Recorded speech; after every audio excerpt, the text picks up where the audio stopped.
আমি আজকে চলে এসেছি নবদ্বীপ প্রাচীন মায়াপুরে যে বাজার রোডের মধ্যে একটা কালী মা এবং শীতলা মায়ের পুজো হয়েছে। এটা প্রত্যেক বছরেই হয় এবং এইবারেও হয়েছে। আর প্রত্যেকবার হয় দুপুরবেলা খাওয়ানো হয়, আর এবার হয়েছে হচ্ছে রাতেবেলা। তা সেটাই আমরা আজকে দেখে নেব। সামনে ঢুকেই কিন্তু লাইটিংটা দারুণ দেখে নিলাম। আর ওদিকে স্টেজ, আর এইদিকে রয়েছে আমাদের মা। ডান দিকে রয়েছে হচ্ছে কালীমা, আর বাঁদিকে রয়েছে হচ্ছে শীতলা মা। দেখতেও কিন্তু অপূর্ব। আজকে সকাল থেকেই পুজো হচ্ছিল।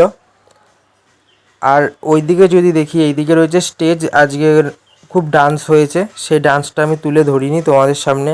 আর এইদিকে রয়েছে নানান রকমের সব খাবার, যেমন খিচুড়ি, পায়েস, শুক্তো, পনির, ডাল, সব কিছুই রয়েছে এবং অন্ন পর্যন্ত রয়েছে। আজকে রাতেই খাওয়ানো হবে। আর এইখানে যে চেয়ার পাতাটা রয়েছে, চেয়ারটা পুরো সোজা, মানে পুরো রাস্তাটা জুড়েই কিন্তু খাওয়ানো হচ্ছে। আমি ওইদিকে গিয়ে আর দেখালাম না। উপরটা যদি দেখি, উপরের ডেকোরেশনটাও কিন্তু দারুণ করেছে, অপূর্ব।